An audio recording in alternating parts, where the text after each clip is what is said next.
sujud di kaki-Mu, merendahkan diri,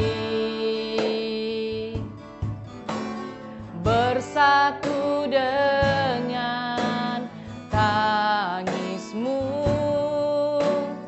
bagi kota tercinta. Biar belas kasih-Mu Bapa kan bertambah nyata, dicurahkan atas kami. Lawatlah umat-Mu, ampunilah, selamatkanlah, pulihkanlah kota tercinta. Sinari dengan terang kasih-Mu, dengar doa kami. Ampunilah, selamatkanlah, pulihkanlah kota tercinta. Sinari dengan terang kasih-Mu, dengar doa kami. Dengar doa kami. Dengar doa kami.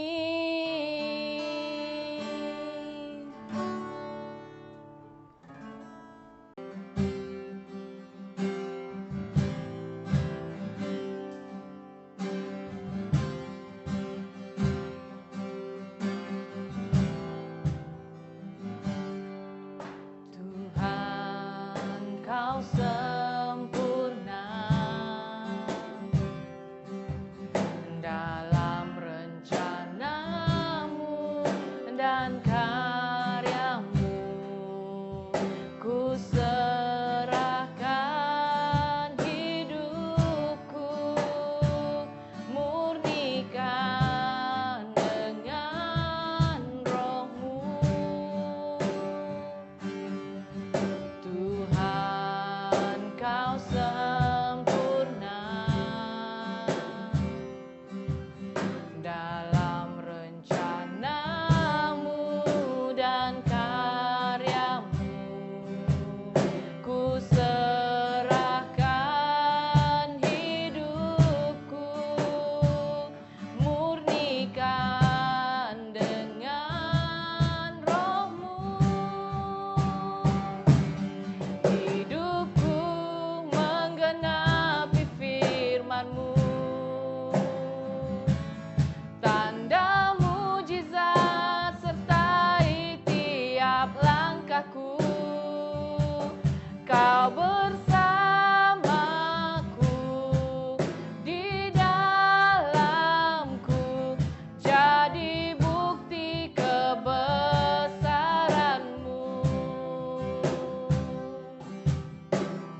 Shalom dan selamat malam kepada kita semua.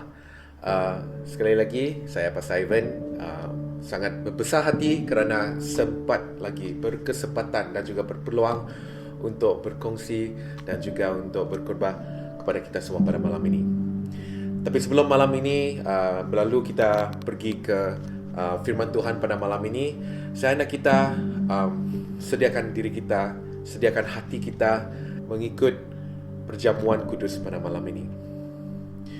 Nah, semasa saya menyediakan perjamuan kudus pada hari ini, ada satu perkara yang Tuhan memberikan kepada saya, satu gambaran di mana saya dapat melihat roti dipatahkan dan juga badan dia juga diremukkan. Saya juga melihat satu gambaran di mana air dituang ke dalam cawan dan juga darahnya berlimpah keluar untuk kita. Dan Tuhan, saya rasakan dalam diri saya, Tuhan menyatakan kepada saya, ada di antara kita yang sakit pada masa ini. Bukan saja sakit dari segi fizikal, tapi mungkin juga dari segi mental, emosi, dan juga di dalam kerohanian kita, dalam spiritual kita. Saya nak membacakan daripada Yesaya 53 ayat 1 hingga 7 yang menyatakan sebegini. Siapakah yang percaya kepada berita yang kami dengar, dan kepada siapakah tangan kekuasaan Tuhan dinyatakan? Sebagai taruk ia tumbuh di hadapan Tuhan dan sebagai tunas dari tanah kering. Ia tidak tampan dan semaraknya pun tidak ada sehingga kita memandang dia, dan rupa pun tidak sehingga kita menginginkannya. Ia dihina dan dihindari orang, seorang yang penuh kesengsaraan dan yang biasa menderita kesakitan. Ia sangat dihina sehingga orang menutup mukanya terhadap dia, dan bagi kita pun dia tidak masuk hitungan. Tetapi sesungguhnya penyakit kitalah yang ditanggungnya dan kesengsaraan kita yang dipikulnya. Padahal kita mengira dan kena tulah, dipukul dan ditindas Allah. Tetapi dia tertikam oleh kerana pemberontakan kita, dia diremukkan kerana kejahatan kita. Ganjaran yang mendatangkan keselamatan bagi kita ditampakkan kepadanya, dan oleh bilur-bilurnya kita menjadi sembuh. Amin. Kita sekalian sesat seperti domba, masing-masing kita mengambil jalannya sendiri, tetapi Tuhan telah menimpakan kepadanya kejahatan kita sekalian. Dia dianiaya, tetapi dia membiarkan diri ditindas dan tidak membuka mulutnya.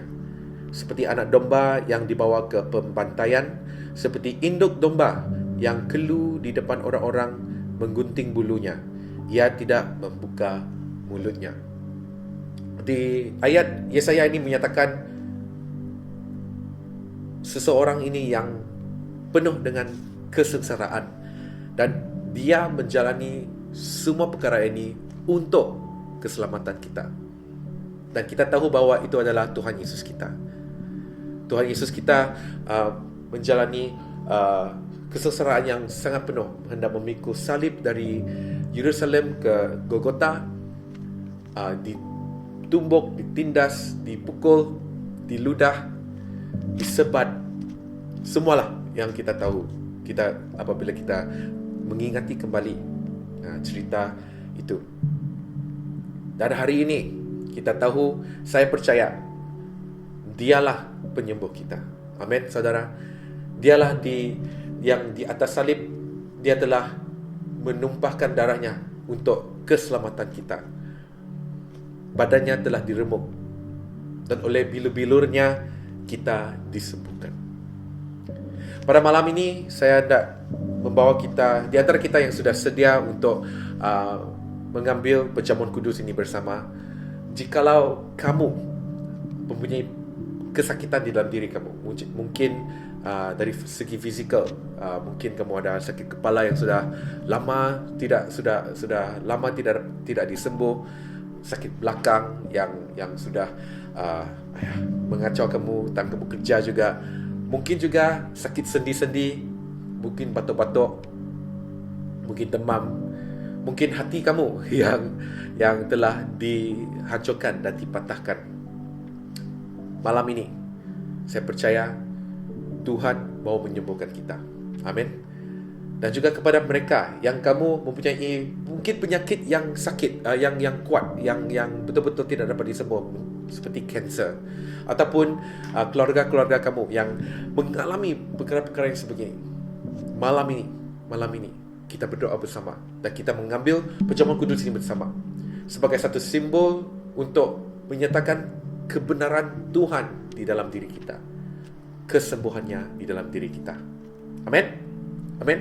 Mari kita ambil roti dan air dan cawan kita bersama-sama. Kalau kamu sudah sedia.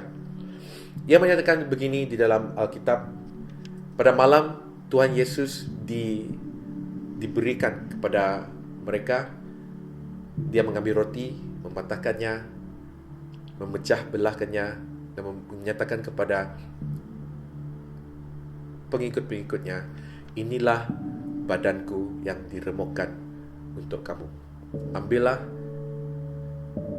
untuk mengingatiku. Dan inilah cawan. Dia menuang air di dalam cawan, anggur di dalam cawan, dan menyatakan, inilah cawan perjanjian aku kepadamu. Ambillah untuk mengingati aku. Barang siapa yang mengambilnya akan menyatakan kebenaran Tuhan dan juga kematiannya sampai dia datang. Mari kita ambil roti dan cawan ini bersama.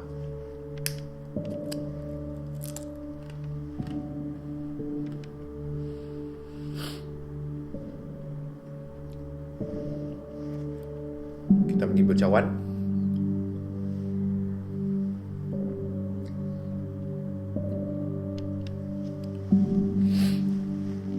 Mari kita berdoa. Tuhan Yesus, kami bersyukur Tuhan sekali lagi kerana Engkau telah mati bagi kami dan Engkau telah bangkit untuk kami Tuhan.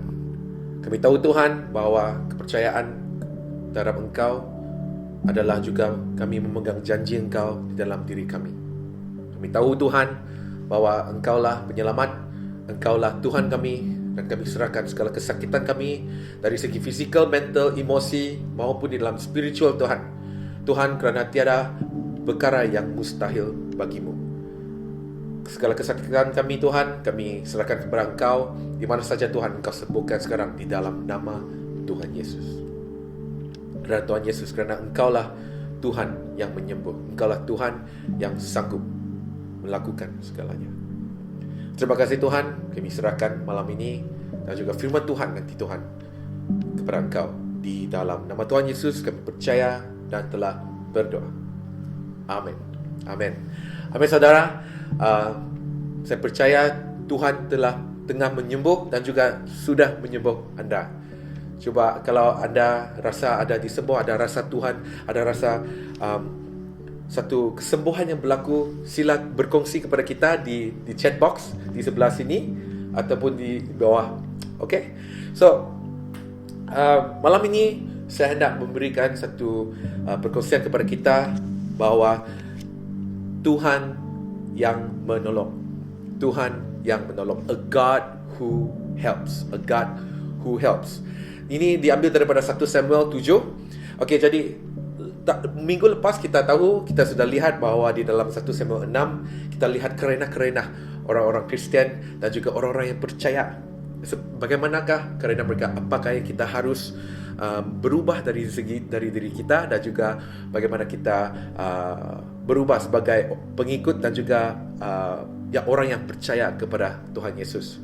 Hari ini pula kita lihat bagaimana pula Tuhan yang menolong, Tuhan yang sanggup menolong kita. Nah, saya akan bacakan dari 1 Samuel 7. Kita akan baca daripada ayat 2. Saya akan menyatakan beberapa ayat yang fokus, tetapi saya akan membaca daripada ayat 1 hingga ayat 12 saja. Okey? Mari kita baca bersama. Sedia? 1, 2, 3. Sejak saat tabur itu tinggal di Kiryat Yerim, berlalulah waktu yang cukup lama, yakni 20 tahun, dan seluruh kaum Israel mengeluh kepada Tuhan. Lalu berkatalah Samuel kepada seluruh kaum Israel demikian, jika kamu berbalik kepada Tuhan dengan segenap hati, maka jauhkanlah para allah asing dan para Ashtoret dari tengah-tengahmu, dan tujukan hatimu kepada Tuhan dan beribadahlah hanya kepadanya. Maka ia akan melepaskan kamu dari tangan orang Filistin. Kemudian orang-orang Israel menjauhkan para Baal dan para Ashtoret dan beribadah hanya kepada Tuhan. Lalu berkatalah Samuel, kumpulkanlah segenap orang Israel ke Mizpah, maka aku akan berdoa untuk kamu kepada Tuhan. Setelah berkumpul di Mizpah, mereka menimba air dan mencurahkannya di hadapan Tuhan. Mereka juga berpuasa pada hari itu dan berkata di sana, kami telah berdosa kepada Tuhan. Dan Samuel menghakimi orang Israel di Mizpah. Ketika didengar orang Filistin bahawa orang Israel telah berkumpul di Mizpah, majulah raja-raja kota orang Filistin mendatangi orang Israel. Serta didengar orang Israel demikian, maka ketakutanlah mereka terhadap orang Filistin. Lalu kata orang Israel kepada Samuel, janganlah berhenti berseru kepada kami, kepada Tuhan Allah kita, supaya ia menyelamatkan kami dari tangan orang Filistin itu. Sesudah itu Samuel mengambil seekor anak domba yang menyusu, yang masih kecil, lalu mempersembahkan seluruhnya kepada Tuhan sebagai korban bakaran. Dan ketika Samuel berseru kepada Tuhan bagi orang Israel, maka Tuhan menjawab dia.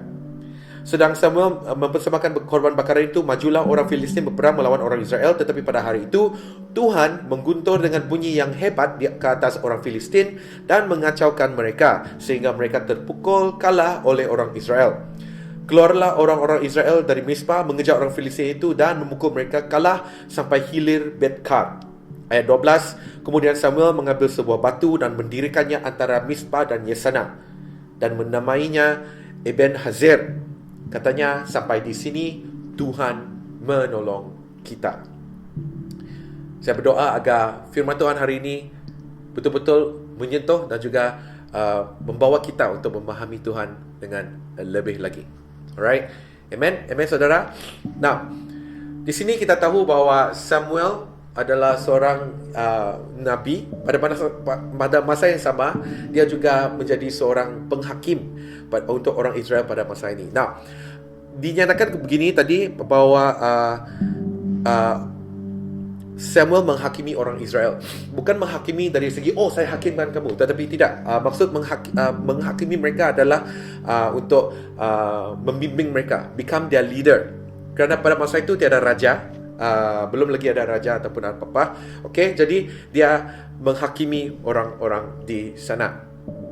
Now di sini kita tahu bahawa orang-orang Israel, kita tahu bahawa sebelum ini ada masalah apabila mereka mendapat kembali tabut Tuhan, dan mereka ada 70 orang di sana mati kerana mereka masih lagi belum mengenali dan juga mengingkari kata-kata Tuhan. Tapi di sini kita tahu bahawa orang-orang Israel betul-betul bertaubat dan juga membalik daripada perkara yang lama ke hadapan dan juga kepada Tuhan.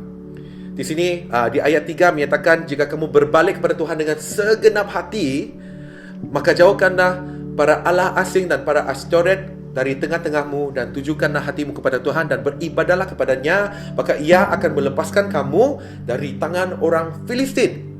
Ini adalah, yang pertama adalah apabila kita mau Tuhan untuk menolong kita, kan, kita harus berbalik kepada Tuhan. Amin, saudara. Kita tidak boleh menganggap bahawa Tuhan akan menolong kita kalau kita tidak mau melakukan apa-apa untuk kembali beribadah dan juga menyembah Tuhan yang benar. Tuhan tidak akan menolong kita.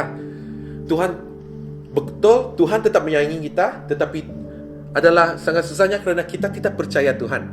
Kita mahu Tuhan menolong, tapi kita tidak percaya kepada Tuhan.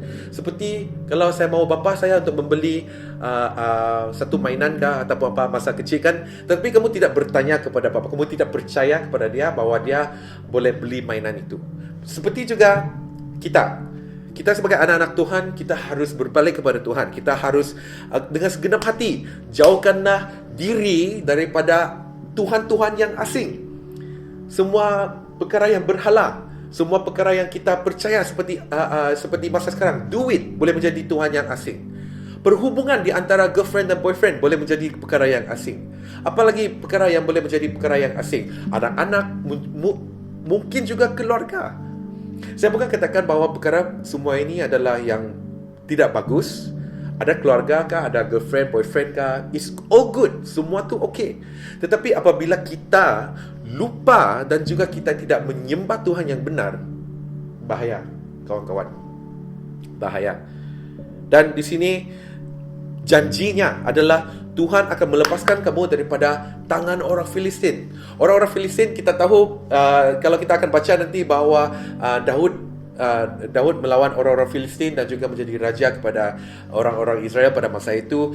Dan kita tahu bahawa mereka orang-orang Filistin memang kuat berperang, mereka memang pandai. Dan kita tahu bahawa orang-orang Israel kalah kepada mereka juga.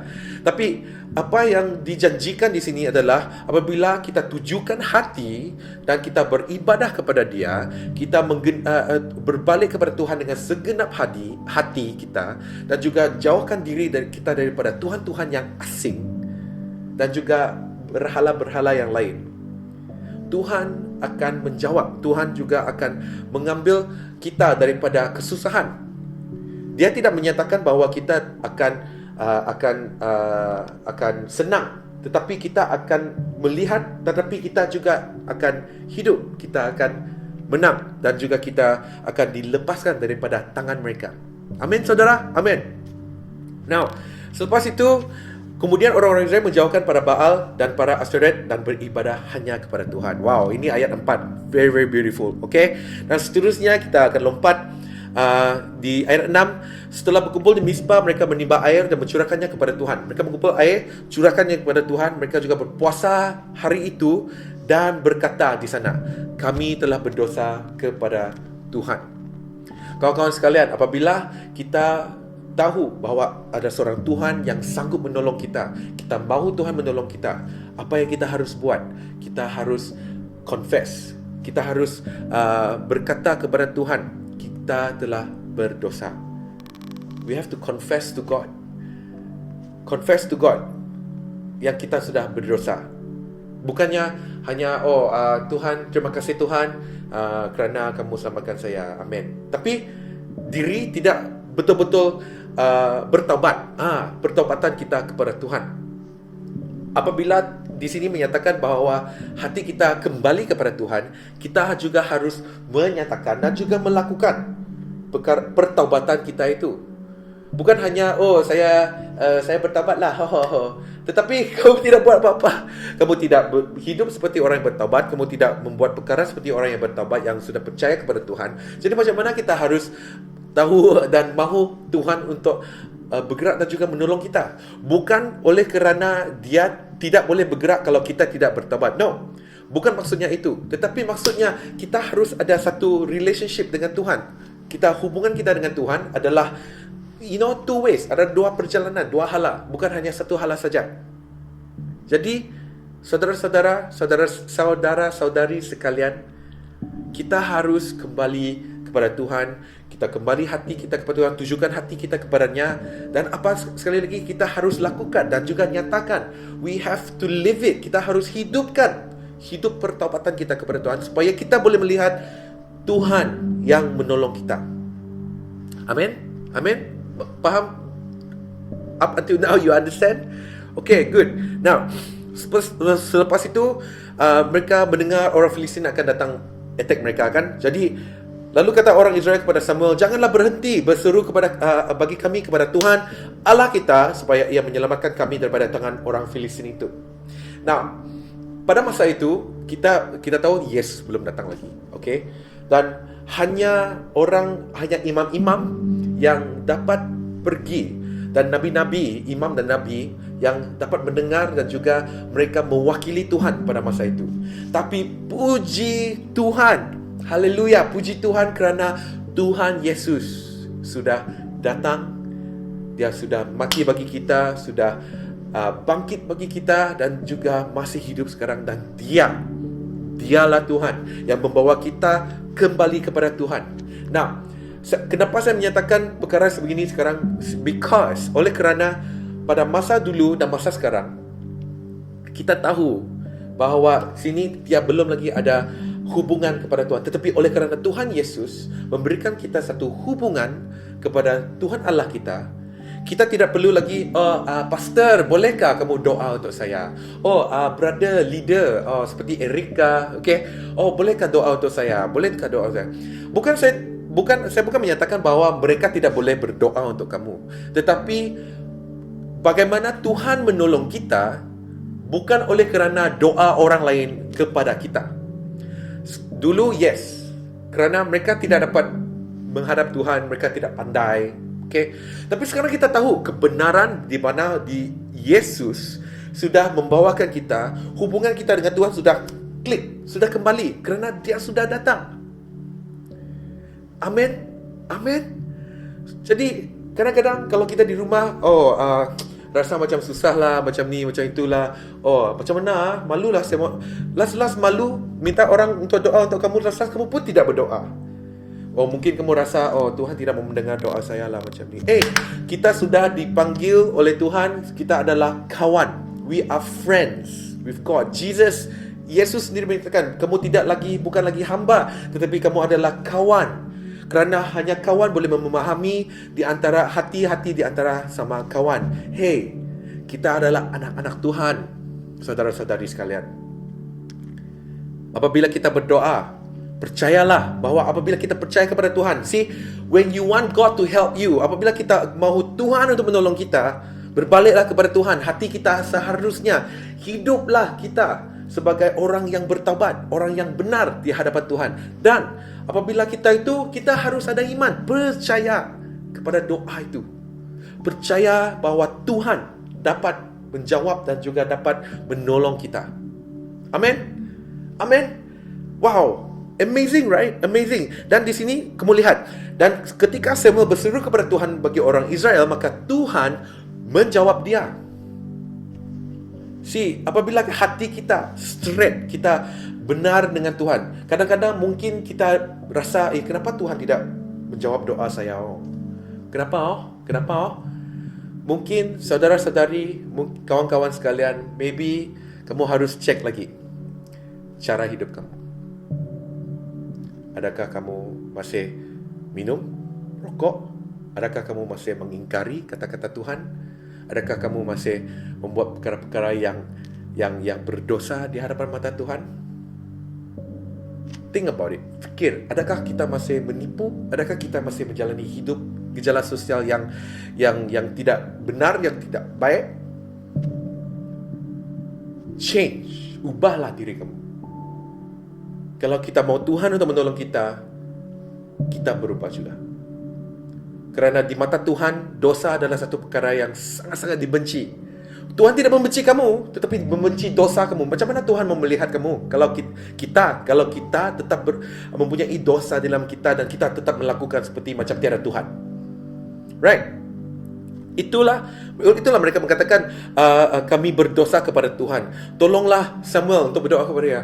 Because oleh kerana kita rasa macam kita tidak mempunyai hubungan dengan Tuhan, untuk Tuhan menolong kita, untuk kita tahu dan percaya bahawa Tuhan boleh menolong kita, kita harus mempunyai satu hubungan dengan Tuhan.